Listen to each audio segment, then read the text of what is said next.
Hello, beautiful soul.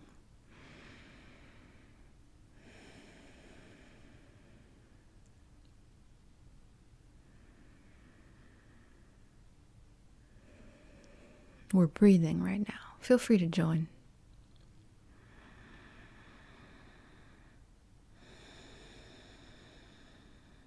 We're landing in this present moment. We're taking that rear end. If you have access to such a thing on your physical form, and we're sitting it down, or laying it down, and landing right here and now. I'm the little reader, and you're in my house, sweet soul. Thanks for joining.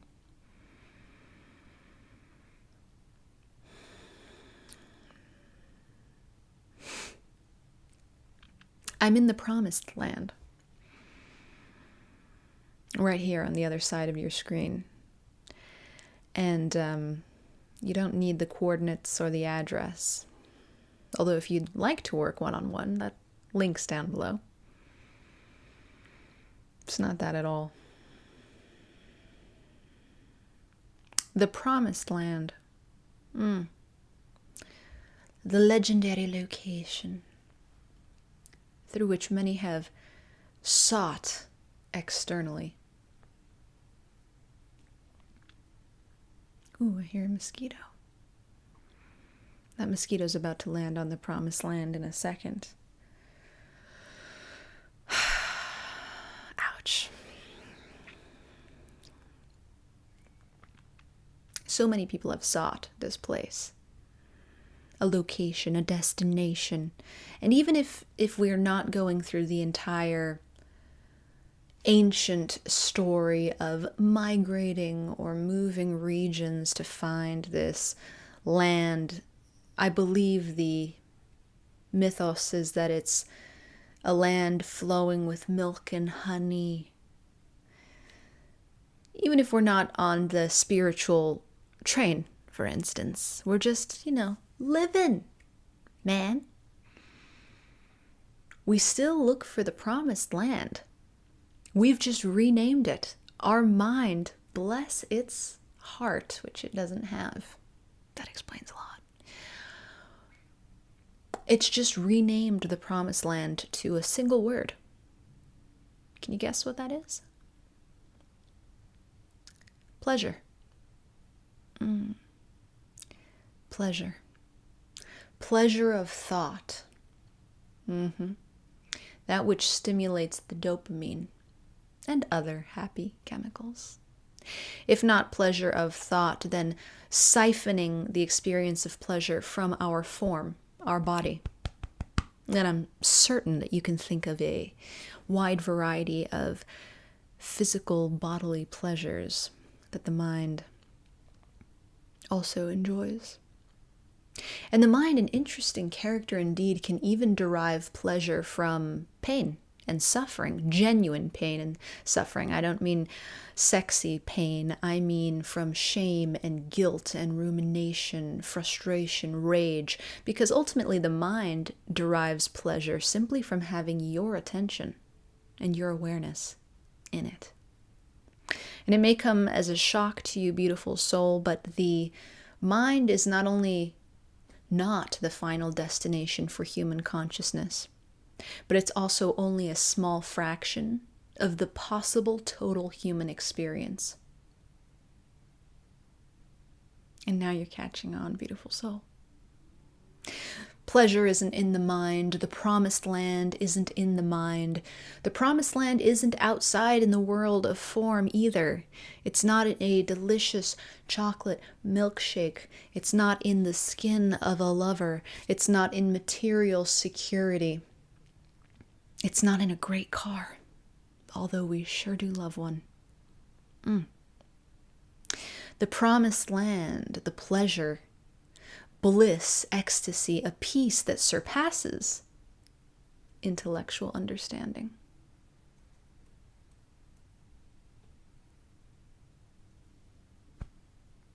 is here. It's here. Center of the chest. This expanse, this real estate. Our attention, our awareness, our consciousness, so used to being pulled up here into the realm of thought that we can scarcely fathom an existence where we're not thinking about every goddamn thing. Judging the colors, the shapes, the sizes, the sensations. Judging good, bad, ugly, beautiful, pleasurable, unpleasurable.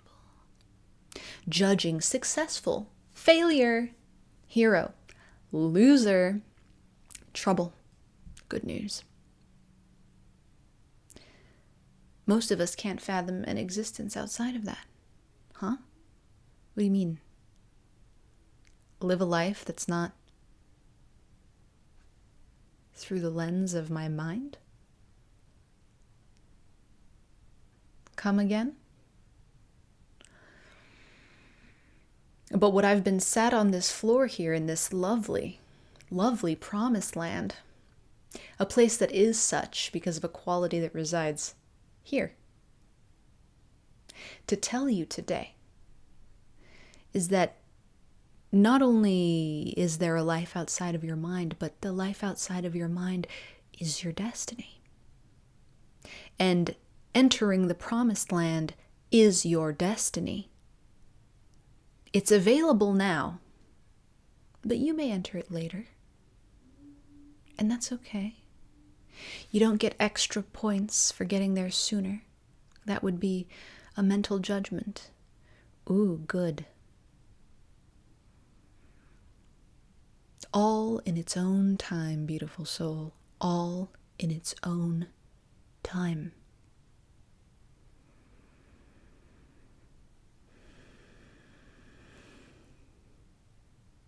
What's it like in the promised land?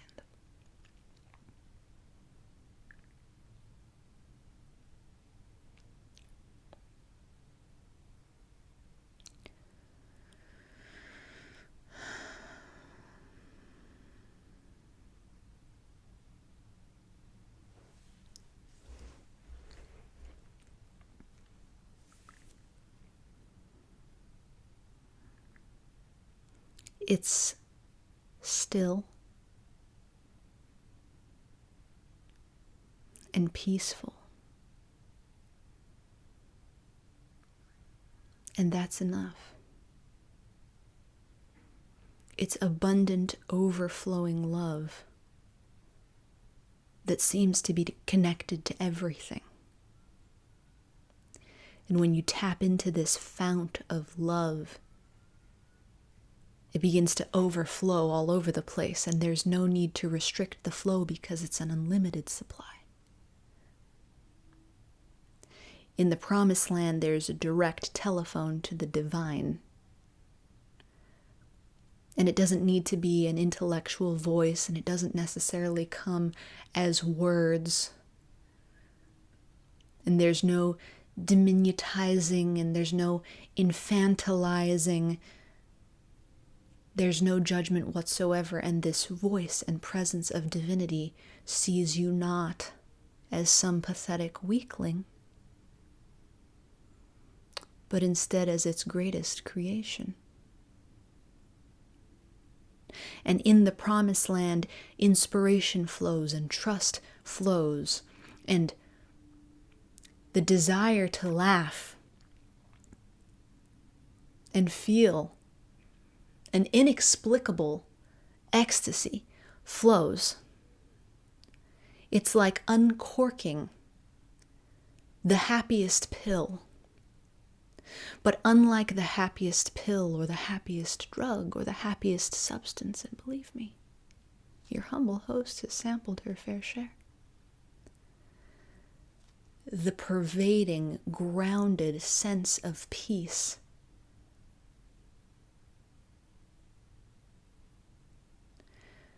minimizes the volume of this realm of chatter frenetic, nervous, anxious energy. And then, after minimizing it, transforms it into a tool to communicate and to give and to share the magic of the promised land. Not as words or as a speech or as a sermon. I understand. It's funny coming from me. But as effortless actions, as an aura, as an energy, as a touch, as a knowing. You take the promised land with you everywhere you go, and when you walk into a room, that room becomes that place. And the people in it, they notice. And then you've done your due dilly, which is short for due diligence. But you leave some drops of love behind. It doesn't have to be your whole personality, because it turns out that the promised land isn't a personality at all. It's not a characteristic. It's not a persona. It's not even a single quality.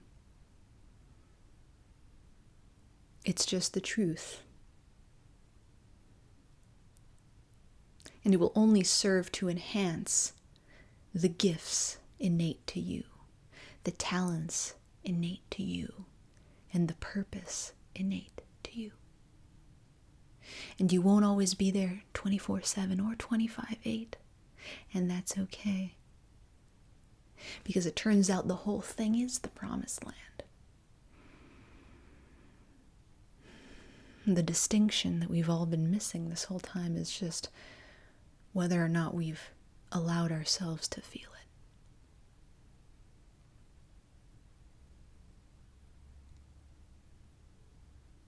And that distinction has been the cause of much pain. So that's why Spirit has me out here. Hi. Sharing that you've already got it. And the way to activate it is as simple as the habit of brushing your teeth, taking a shower, if you're into that sort of thing, nourishing your body, working on your fitness. You just add in a little something to that, to those acts of self-care and self-love. And that little something is seeking the truth in you every day. Like it's your job. Not your job, your passion. Until it becomes your passion. And it will.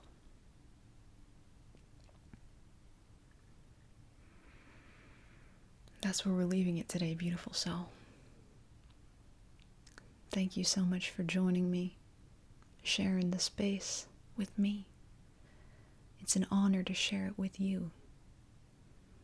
If you want to learn more about how to activate the promised land, we got a full-on active community called Patreon for $1.11 USD.